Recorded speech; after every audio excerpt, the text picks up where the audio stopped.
여러분 안녕하십니까? 광주 MBC 뉴스투데이 시작합니다. 먼저 오늘의 주요 뉴스입니다. 갈수록 빨라지는 지방 소멸의 시계를 늦추기 위해 광주시와 인접한 6개 시군이 초광역 협력 사업을 추진하기로 했습니다. 5.18 44주년을 앞두고 고 노태우 전 대통령의 장남 노재헌 씨가 5.18 묘역을 찾아 참배하고 헌화했습니다.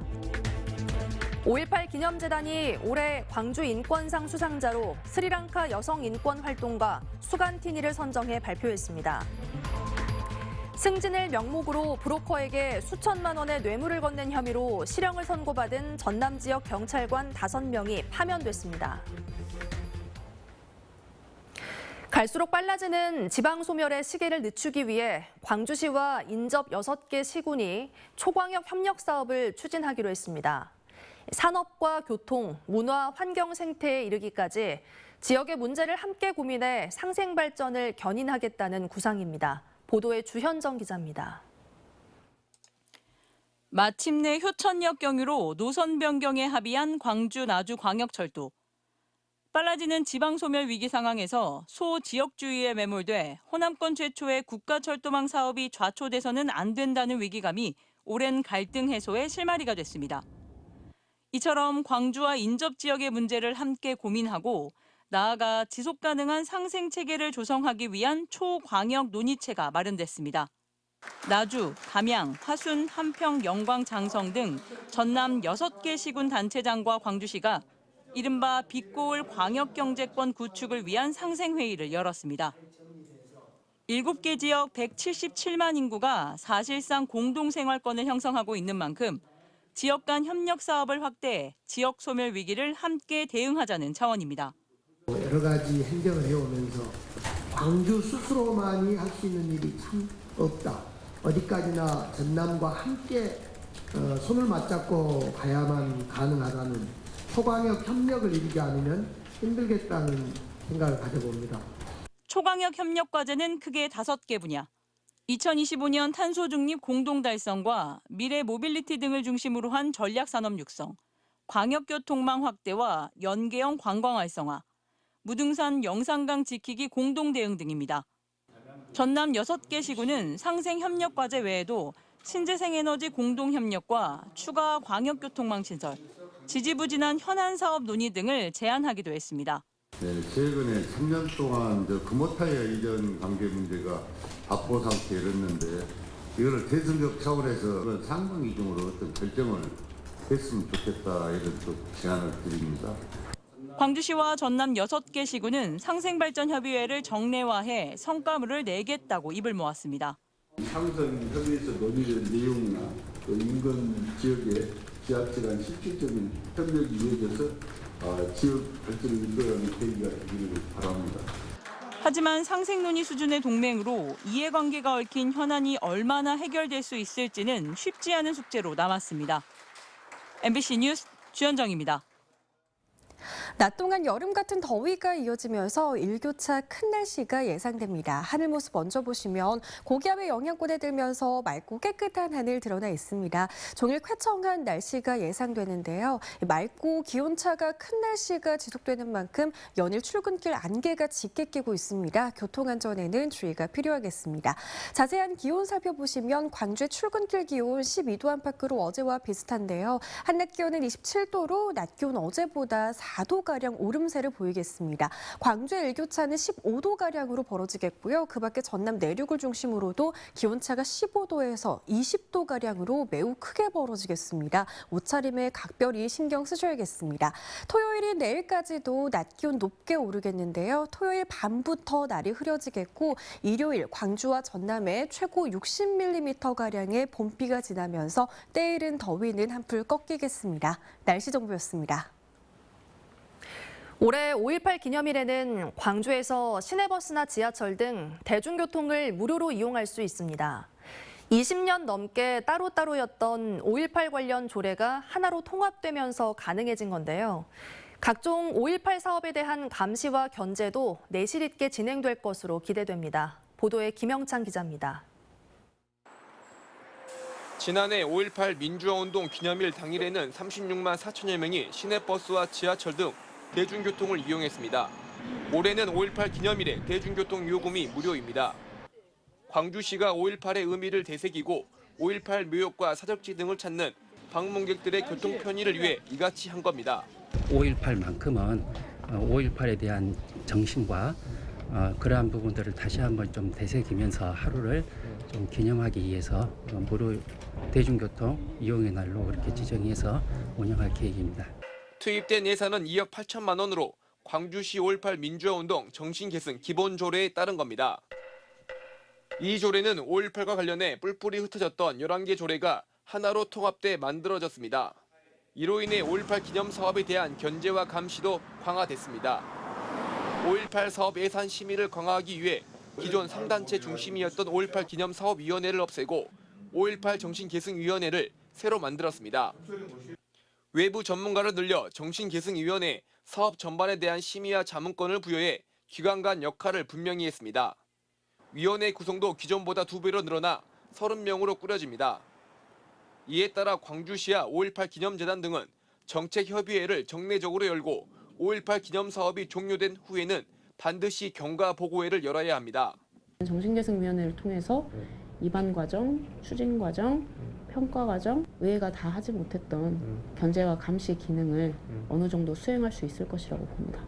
또 5.18 정신계승과 기념사업의 기본 방향을 재정립했고 5.18 정신의 헌법 전문 수록에 대한 광주시의 책임을 명문화했습니다. 기존 조례들이 포괄하지 못했던 진상규명과 왜곡 대응을 위한 규범도 마련했습니다. 다만 5.18 희생자 유족과 시민단체의 의견이 엇갈린 옛 망월묘 안장 범위에 대해서는 수기 과정을 거쳐 세부 규칙을 마련하기로 했습니다. MBC 뉴스 김영창입니다. 고 노태우 전 대통령의 장남 노재헌 씨가 5.18 민주화운동 44주년을 앞두고 국립 5.18 민주묘지를 찾아 5월 영령들의 넋을 기렸습니다. 올해로 8번째 5.18 묘지를 찾은 노재헌 씨는 행방불명자 묘역 등을 찾아 헌화했습니다. 노 씨는 노태우 전 대통령의 회고록에 5.18을 왜곡하는 내용이 담겨 있다는 지적에 대해 문제가 된 지점들을 수정해 개정판을 낼 수 있도록 하겠다고 밝혔습니다. 5.18 기념재단이 올해 광주 인권상 수상자로 스리랑카 여성 인권활동가 수간티니를 선정했다고 발표했습니다. 심사위원회는 수간티니가 자국의 민주주의 발전과 인권 신장을 위해 이바지했고 이러한 활동이 5.18 정신과 맞닿아 있다고 평가했습니다. 존엄성을 향한 멈추지 않는 투쟁이라는 스리랑카어인 아마라 시민단체 대표로 활동한 수간티니는 인권 침해를 당한 여성을 대변해 정부군의 비폭력 시위를 주도한 바 있습니다. 전기차 화재는 배터리가 폭발하는 열폭주 현상 때문에 진화하기가 쉽지 않습니다. 특히 밀폐된 지하 주차장에서 불이 나면 피해는 더 커지는데요. 충전시설을 지하에서 지상으로 옮기는 사례가 잇따르고 있지만 한계도 있습니다. 김단비 기자가 보도합니다. 아파트 지하 주차장에 연기가 가득합니다. 소방대원이 불이 난 전기차 아랫부분에 연신 물을 뿌려대지만 좀처럼 불길이 잡히지 않습니다. 전기차에 불이 나면 배터리 온도가 1000도 이상으로 오르는 열폭주 현상이 나타나는데 소방차가 진입할 수 없는 지하 주차장은 피해가 더 클 수밖에 없습니다. 전기차 화재 우려가 커지면서 충전시설을 지상으로 옮기는 사례도 있습니다.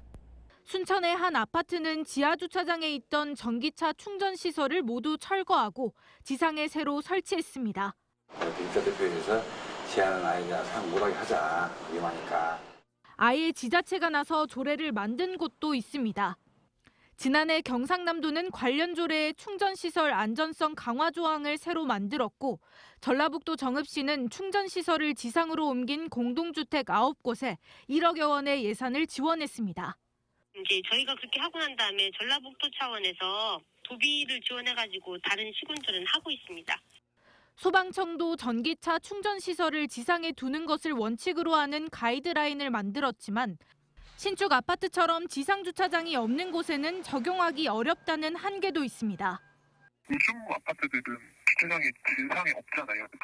권장하는 걸로 해가지고 최근 3년간 전기차 화재 139건 가운데 34%는 주차장에서 발생했습니다. 늘어나는 전기차 수만큼 화재 대책도 필요하다는 지적입니다. MBC 뉴스 김담희입니다. 승진을 명목으로 브로커에게 수천만 원의 뇌물을 건넨 혐의로 실형을 선고받은 전남의 경찰관 5명이 파면됐습니다. 전남경찰청에 따르면 최근 제3자 뇌물교부 등의 혐의로 실형을 선고받은 경감 3명과 경정 2명에게 공무원 징계 가운데 가장 높은 징계인 파면 처분이 의결됐습니다. 이들은 승진하는 과정에서 당시 전남경찰청장에게 수천만 원대 뇌물을 건넨 혐의로 재판에서 모두 징역형을 선고받았습니다.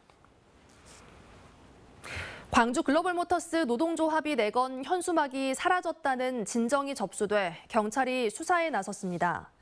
광주 광산경찰서에 따르면 광주 글로벌모터스의 한 노조가 지난달 23일 노조원 모집 홍보 등을 위해 내건 현수막 8장이 사라졌다며 경찰에 진정서를 접수했습니다.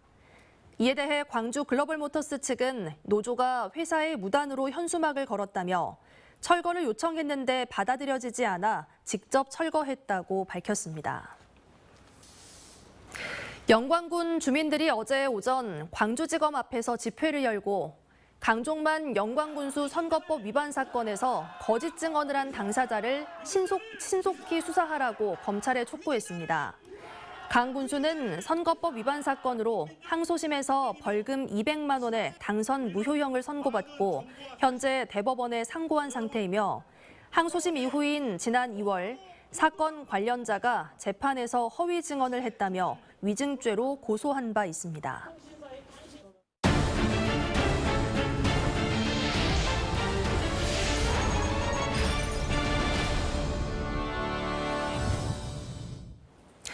목포 등 전남 일원에서 열리는 전국 장애학생체전과 소년체전이 앞으로 2주도 채 남지 않았습니다.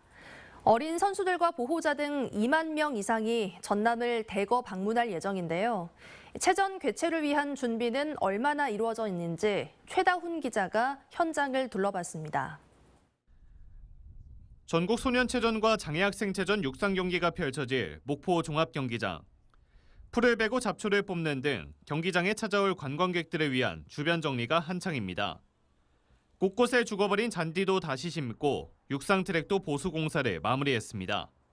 개보수 공사를 완료하여 선수들이 최고의 기량을 펼칠 수 있는 최상의 조건을 유지토록 조치하였습니다. 하키장은 새로운 시설을 설치해 어린 선수들을 기다리고 있습니다.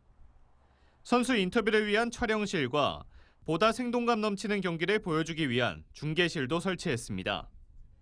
곰팡이 등 부실한 관리로 논란이 됐던 목포 실내 수영장도 청소와 정비를 마치는 등 소년체전을 위한 준비를 모두 마쳤습니다. 녹이 슬었던 바닥 곳곳은 다시 페인트 칠을 했고 선수들의 기록을 책임질 출발대는 막바지 점검을 진행하고 있습니다.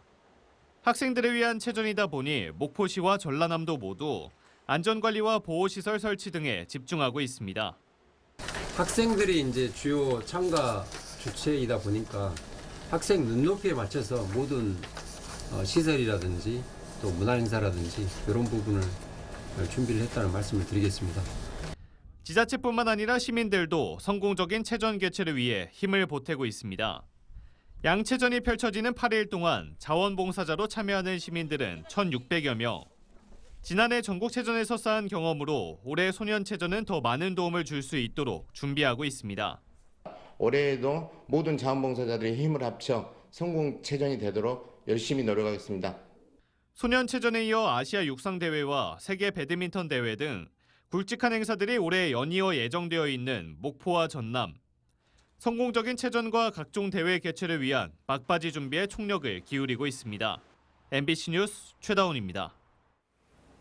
국내 최대 인공호수인 영암호와 배후도시 솔라시도를 남해안 관광벨트 축으로 육성하기 위한 논의가 활발하게 이루어지고 있습니다.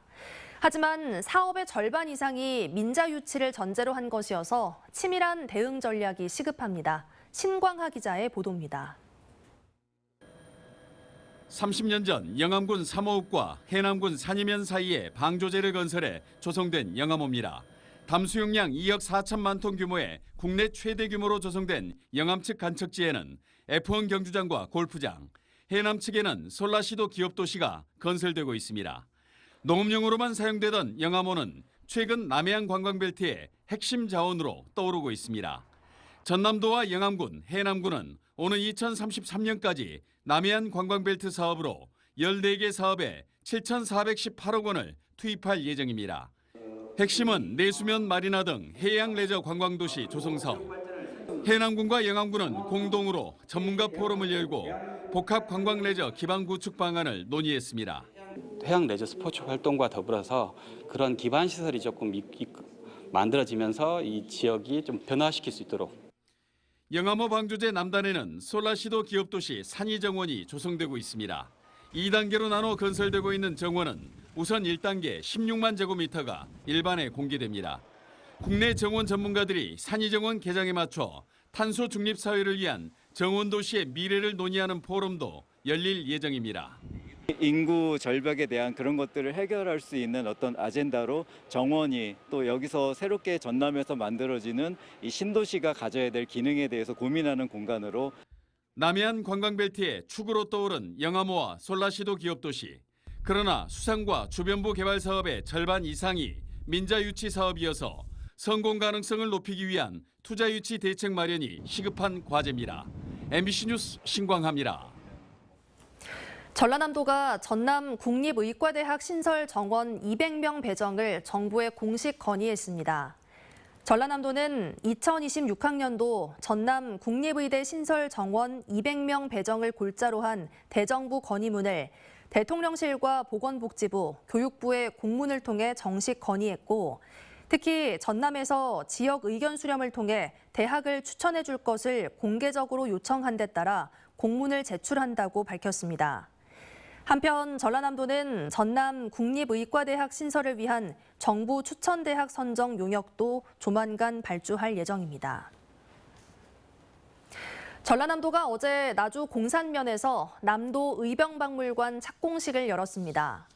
남도 의병박물관은 외세에 맞선 호남 의병을 기리기 위한 목적으로 기존 나주 영상 테마파크를 포함한 2만 2천 제곱미터 부지에 지어집니다. 박물관은 내년 말 완공 예정으로 이 사업에는 도비와 시비 등 약 420억 원이 투입됩니다.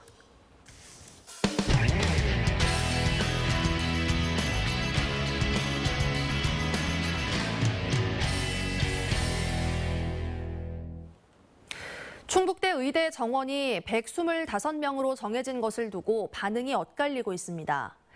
의대 교수들은 증원 자체를 받아들일 수 없다고 반발하며 강경 대응을 예고했고, 김영환 지사는 오히려 충북대가 증원 규모를 너무 줄였다며 지원을 중단하겠다고 압박했습니다.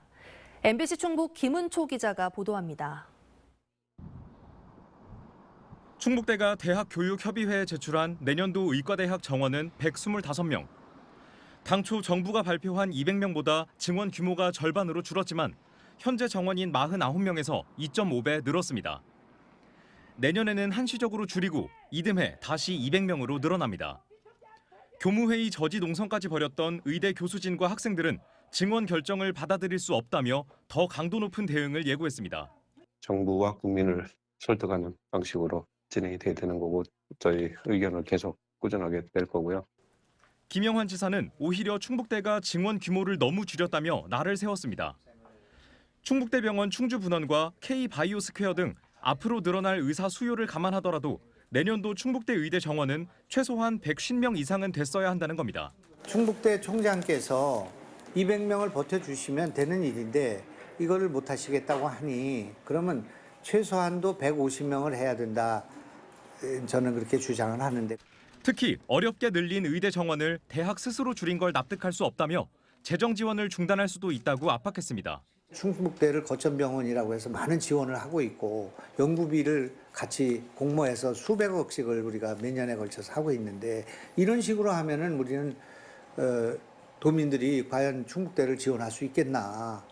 이거는 절대 안 된다고 생각합니다. 특히 충북대와 달리 건국대는 정부가 배정한 의대 정원 100명을 그대로 유지해 대조를 보였습니다. 건국대 측은 의대 교육을 위해 충분히 검토한 결과 100명이 적정 규모라고 판단했다고 전했습니다. 한편 의대생들이 증원 절차를 중단하라며 대학 총장을 상대로 낸 민사 가처분 소송은 법원에서 끝내 받아들여지지 않았습니다. MBC 뉴스 김우초입니다. 경북의 한 고등학교에서 학생이 여교사를 몰래 촬영한 사건이 뒤늦게 드러났습니다. 학교 여자 화장실에 숨어 있다가 교사를 촬영한 건데 학교는 학생의 퇴학을 결정했지만 교육청 재심에서 퇴학 처분이 취소됐습니다. 교원단체들은 성폭력으로부터 교사를 보호하는 제도가 작동되지 않고 있다며 강하게 반발하고 있습니다. 안동문화방송 이도훈 기자입니다. 경북의 한 고등학교 남학생이 여자 화장실에 숨어 있다가 여교사를 촬영한 건 지난 3월 초순경입니다. 촬영은 사흘간 계속됐는데 사흘째 되던 날 피해 여교사가 직접 가해자를 잡았습니다. 하지만 현재 가해 학생에게 내려진 처벌은 여자 화장실 접근 금지가 전부입니다. 학교가 퇴학 처분을 내렸지만 경북교육청 징계조정위원회가 학생의 이의 제기를 받아들여 퇴학 처분을 취소시켰기 때문입니다. 위원회 측은 가해 학생이 반성하고 있고 학부모의 학생 지도에 대한 의지가 높아 퇴학은 과하다고 판단했다고 설명했습니다. 앞으로 일어나는 학교에서의 불법 촬영 문제도 저는 당연히 막을 수가 없다고 생각해요. 왜냐하면 이것들이 선례가 되어서 내가 불법 촬영을 하는 범죄를 저질러도 다른 사람 신체를 찍어도 나는 퇴학을 당하지 않고 학교 계속 다닐 수 있구나. 나는 당당하구나. 이런 생각을 결국에 학생들에게 심어줄 수 있습니다. 오는 8일 징계 재심의가 예정돼 있는데 결국 퇴학보다 가벼운 전학 처분이 예상됩니다. 퇴학 처분 취소 사실이 알려지자 피해 여교사는 물론 해당 학교의 여교사들이 크게 반발했습니다. 20여 명의 여교사들은 공동으로 교육활동 침해 신고서를 제출하는 등 집단 행동까지 예고한 상태입니다. 얘는 계속 정상적으로 수업을 받았어요.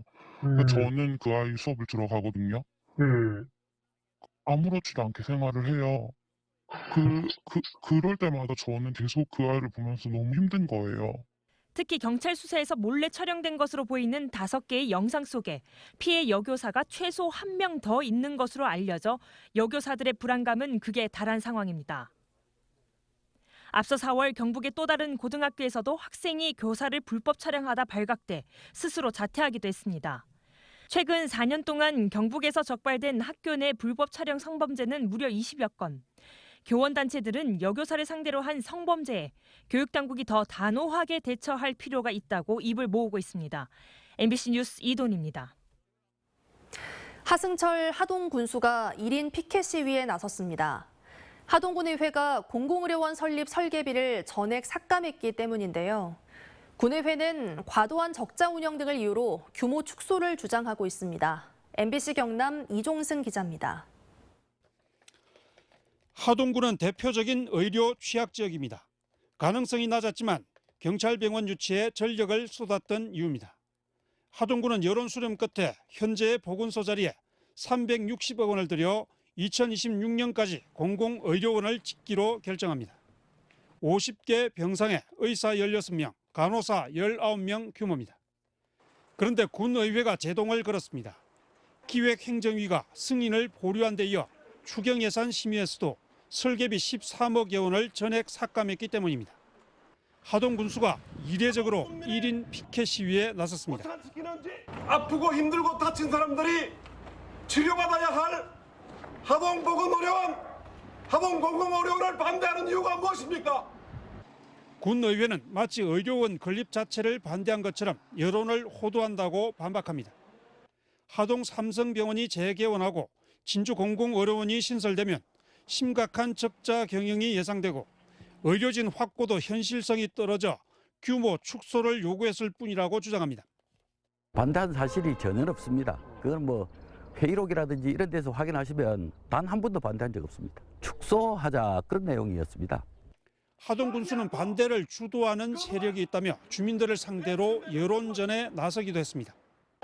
하동공공의료원을 만들기 위해서 여러분들께서도 꼭 열정적인 응원과 지원을 부탁드리겠습니다. 군의회는 허위 사실뿐 아니라 특정인을 향한 명예훼손이라고 반발합니다. 개인적으로 정말 유감을 표하고 정치적인 생각이 다르고 그렇다고 해서 테러를 해서는 안 되죠. 저는 테러라고 봅니다. 하동군수와 군의회의 강대강 대치로 의료원 설립을 위한 중재안 마련은 더욱더 멀어지고 있습니다. MBC 뉴스 이종석입니다. 낮 동안 여름 같은 더위가 이어지면서 일교차 큰 날씨가 예상됩니다. 광주의 아침 기온 11도 안팎으로 어제와 비슷한 가운데 한낮 기온은 27도로 어제보다 4도가량 높은 기온이 예상됩니다. 광주의 일교차 16도가량으로 매우 크게 벌어지겠습니다. 기온차만 염두하신다면 활동하기 좋겠습니다. 종일 고기압의 영향권에 들면서 맑은 날씨가 예상됩니다. 미세먼지 농도도 내내 좋은 수준에서 보통 수준을 유지하겠습니다. 다만 맑고 일교차가 큰 날씨가 지속되는 만큼 연일 안개는 짙게 끼고 있습니다. 곡성의 가시거리 특히 100m대로 줄어들어 있는 만큼 교통안전에는 각별한 주의가 필요합니다. 전남 내륙을 중심으로도 일교차가 매우 크게 벌어지겠습니다. 장성과 나주 화순에서는 현재 한 자릿수대 기온 보이고 있는데요. 한낮 기온은 26도에서 28도 분포 예상됩니다. 무안의 낮 기온 25도, 강진의 낮 기온 26도로 낮 동안에는 초여름 같은 더위가 예상됩니다. 곡성도 9도 안팎에서 출발해 한낮 기온은 27도까지 오르겠습니다. 바다의 물결은 잔잔하게 일겠습니다. 토요일인 내일까지도 낮 기온 높게 오르면서 더위가 이어지겠는데요. 토요일 밤부터 날이 흐려지겠고 일요일 광주와 전남에 최고 60mm의 꽤 많은 봄비가 내리겠습니다. 이후로 때이른 더위는 한풀 꺾이겠습니다. 날씨 정보였습니다. 이상으로 뉴스 마칩니다. 시청해주신 여러분 고맙습니다. 언제 어디서나 내 손 안의 뉴스. 광주 MBC 뉴스 유튜브 구독으로 함께하세요.